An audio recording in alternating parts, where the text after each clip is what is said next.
Nuestra Señora del Encuentro con Dios, Canal 27, el canal católico de Arequipa, presenta La Voz del Pastor.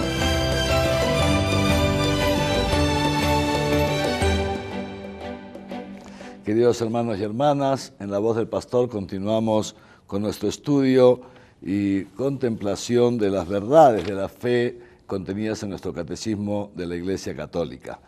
Como recordarán, estamos en estos últimos encuentros, hemos estado viendo el artículo 2 de nuestra profesión de fe.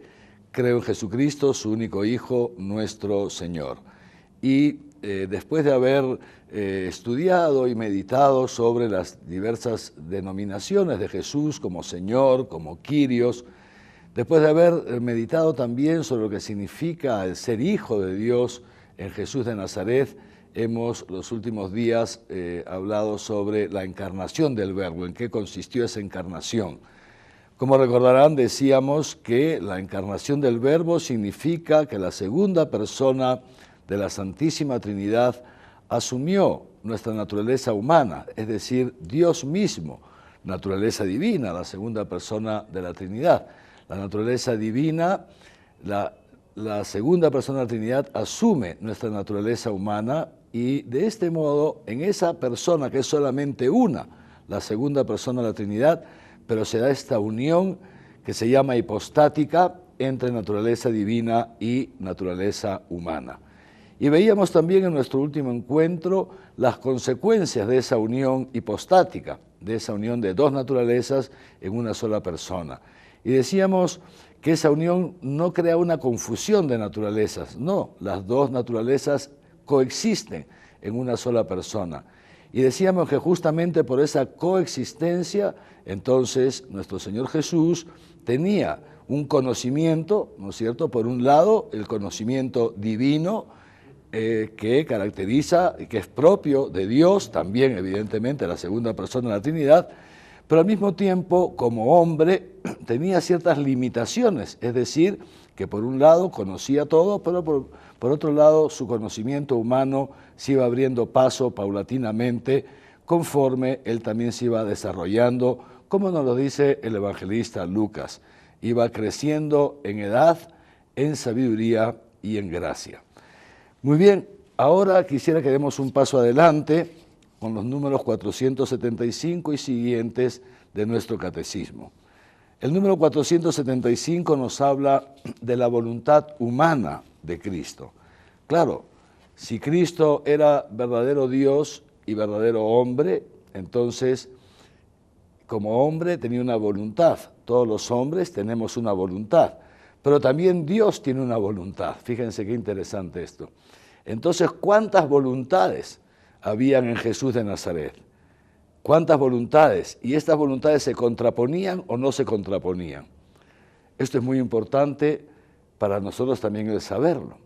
Pues bien, como todos nosotros sabemos, la encarnación del Verbo es una decisión de la Santísima Trinidad. El Padre, el Hijo y el Espíritu Santo, que siendo tres personas son un solo Dios verdadero, deciden en comunión que el Hijo se hiciera hombre. Se hiciera hombre ¿para qué? Como ya lo hemos dicho muchas veces y lo sabemos, se hiciera hombre para el perdón de nuestros pecados. Se hiciera hombre para lograr así nuestra salvación. Se hiciera hombre para revelarnos ese amor tan grande que Dios nos tiene y de esa manera confirmarnos en la voluntad de Dios también para nosotros, que es nuestra divinización. Pues bien, esa es la voluntad de la Trinidad, que la segunda persona se haga hombre, que hecho hombre, dice San Pablo, asumiera la condición de esclavo, es decir, ocupara el último lugar, obedeciendo hasta la muerte y dando su vida en la cruz por nosotros. Muy bien, esto en cuanto a la voluntad divina. Y ahora hablamos de la voluntad humana. Jesús de Nazaret, verdadero hombre también, tenía su propia voluntad humana. Ahora, esta voluntad humana estaba unida a la voluntad divina, de modo que en ningún momento le puso obstáculos. Fíjense ustedes qué belleza, qué grandeza, que Jesús de Nazaret, verdadero hombre, se decida en lo profundo de su libertad humana también, a hacer en todo, única y exclusivamente, la voluntad de Dios. Y en este sentido, su voluntad humana se subordina a la voluntad divina. Y de esa manera cumple con el deseo del Padre, con el deseo de la Trinidad, digamos así, de dar su vida por nosotros. Yo quisiera que hagamos aquí un paréntesis. Un paréntesis, ¿por qué? Porque ciertamente en el desenlace del misterio de la pasión y muerte de nuestro Señor Jesucristo, este desenlace que es su resurrección y que es su ascensión al cielo, y desde ahí el envío del Espíritu Santo para nosotros, en este desenlace que es un desenlace de victoria, no de fracaso ni de derrota, sino de victoria, de triunfo sobre el pecado y sobre la muerte, en este desenlace, repito, se pone de manifiesto el desenlace de la vida y la muerte de todos aquellos que en el transcurso de nuestros años en este mundo procuramos hacer la voluntad de Dios. Dios no nos ha creado para la nada, Dios no nos ha creado para el sinsentido, Dios tampoco nos ha creado para dejarnos a cada uno que veamos qué hacemos con nuestra vida. No, Dios nos ha creado para algo. De esto hemos hablado cuando hablamos del primer artículo de nuestra profesión de fe. Y justamente nuestra realización como personas, la de cada uno de nosotros, consiste en descubrir, como fue descubriendo Jesús de Nazaret, cuál es la voluntad de Dios para nosotros, cuál es la voluntad de Dios para cada uno de nosotros, en nuestra vida cotidiana, en nuestro proyecto de vida. ¿Cuál es la voluntad de Dios para ti? ¿Será que te cases? ¿Será que te hagas sacerdote? ¿Será que te hagas religiosa, que consagres tu vida de una u otra manera al servicio del Señor? En fin, cada uno de nosotros está llamado a esto, ¿no es cierto? Yo, si me permiten compartir con ustedes, pues ya hace prácticamente 30 años descubrí esto. Descubrí que Dios me llamaba a ser sacerdote, que Dios me había creado para ser sacerdote. Yo tenía otros planes humanos, había estudiado Derecho en la universidad, creo que todos lo saben, ya trabajaba en un estudio de abogados, en fin, venía pues teniendo una vida laical. Y en esas circunstancias Dios me inspira, Dios me ilumina esa vocación, el sentido de mi vida. Y gracias a Él y a su infinita misericordia y a su gracia, me di cuenta que ese era el camino que Dios había trazado para mí al momento de crearme, y que solamente en ese camino podía yo encontrar la plenitud de mi vida como persona. Repito, han pasado casi 30 años y me doy cuenta cada día que cuánta razón tenía esa inspiración que Dios me hizo, porque realmente veo que este ha sido el camino que Dios creó para mí, y que es en el sacerdocio, en el servicio a Dios y en el servicio a los demás, totalmente gratuito y a tiempo completo, donde yo me estoy realizando como persona y estoy caminando hacia esa plenitud del reino para la cual Dios me ha creado. Pues lo mismo cada uno de ustedes, queridos hermanos y hermanas, están llamados también a meditar. ¿Es la voluntad de Dios que te cases con esta persona, con esta otra? ¿Es la voluntad de Dios que vayas al seminario, que te hagas sacerdote? ¿Es la voluntad de Dios que te consagres como religiosa? Porque en la medida en que descubras la voluntad de Dios y sin miedo, a lo mejor un poquitito de nerviosismo sí algunas veces, pero poniendo la confianza en Dios, pueda dar los pasos para seguir su voluntad, y de esa manera verás cómo poco a poco vas también encontrando tu plenitud humana. Así como Jesús, que sometió, decíamos, su voluntad humana a la voluntad divina. Siguiente punto que nos trata el Catecismo, el número 476, el cuerpo de Cristo. ¿Cómo era el cuerpo de Cristo? Pues el cuerpo de Cristo era un cuerpo humano, nos lo dice bien el Catecismo. Un cuerpo humano igual que el tuyo, igual que el mío. Un cuerpo humano con todas las limitaciones propias de la naturaleza humana.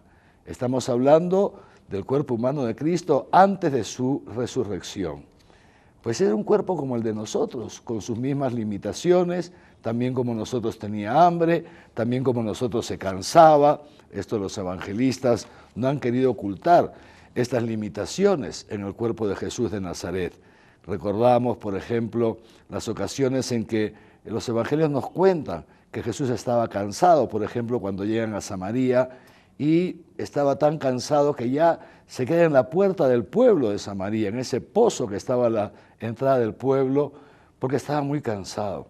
Y entonces manda a los apóstoles que vayan a buscar algo de comer, porque ya era la hora de la comida y también tenían todos hambre. Entonces, así como eso, vemos también cómo Jesús tiene los mismos sentimientos, estos sentimientos tan humanos de llorar por la muerte de un amigo como Lázaro, estos sentimientos de enfadarse, como se enfada cuando expulsa a los vendedores del templo, etc. Es decir, Jesús tenía un cuerpo como el nuestro, un cuerpo con esas mismas limitaciones, necesitaba comer, necesitaba, en fin, satisfacer las necesidades humanas que todos nosotros tenemos. Ahora, en ese cuerpo de Jesús de Nazaret es donde Dios quiere realizar su santa voluntad. Y por eso, fíjense ustedes que gracias a eso, nosotros hoy día podemos, como Jesús es el rostro del Padre, nosotros, y ese rostro se nos ha hecho visible en su persona y en su cuerpo, entonces nosotros hoy día podemos también hacernos representaciones de Jesús. Esto es importante porque tantas veces algunas personas de otras comunidades, de otras religiones, nos tachan de idólatras porque rendimos culto a las imágenes, etcétera, etcétera. Y esto es un gran error por parte de ellos. Fíjense, nosotros podemos, gracias a que Dios se ha hecho hombre y ha tomado un cuerpo concreto en Jesús de Nazaret, nosotros podemos representar ese cuerpo de Cristo.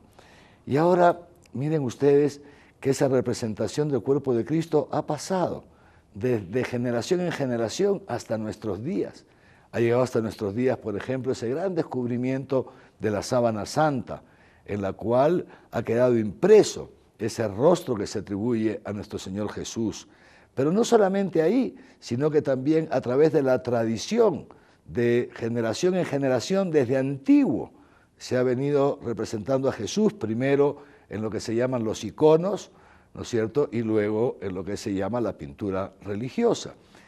Que cada artista, de alguna manera, puede poner algo de su propia inspiración, pero que en el fondo tratan de hacernos presente ese cuerpo de Cristo, ese cuerpo humano de Cristo. Y así como tenemos también otras representaciones de la Virgen María, y tenemos también representaciones de algunos santos, ¿no es así? Y nosotros veneramos las imágenes. Cuidado porque no las adoramos. Aquí hay un error de parte, repito, de algunas personas que no son católicas y que nos quieren, digamos, atribuir que nosotros adoramos imágenes. No, los católicos solamente adoramos a Dios. Dios es el único que merece por parte nuestra lo que se llama el culto de la tría de adoración. Una cosa es adorar y otra cosa es venerar. Las imágenes las veneramos porque nos hacen presente de alguna manera aquello que representan.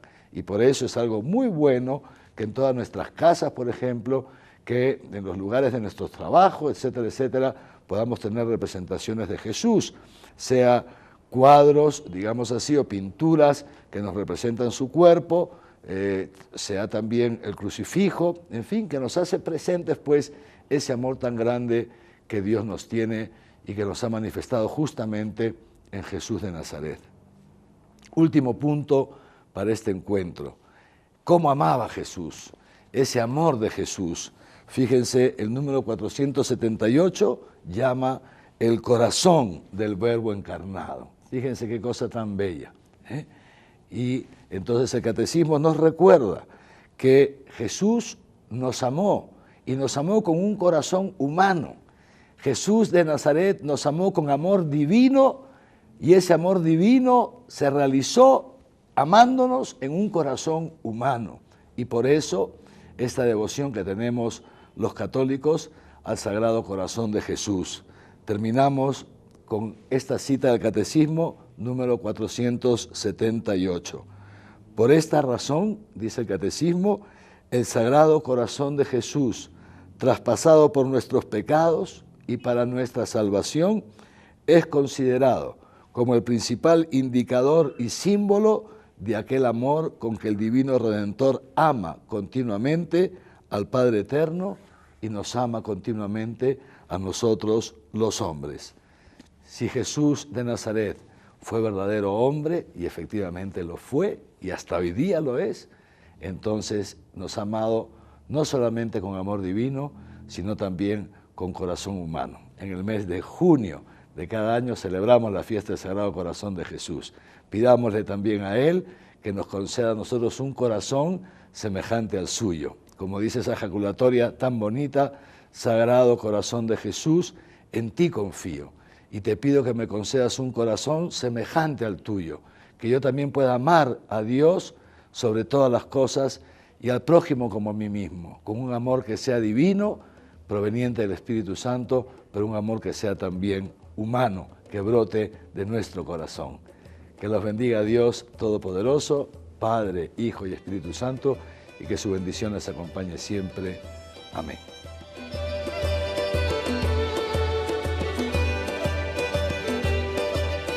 Nuestra Señora del Encuentro con Dios, Canal 27. El Canal Católico de Arequipa presentó La voz del pastor.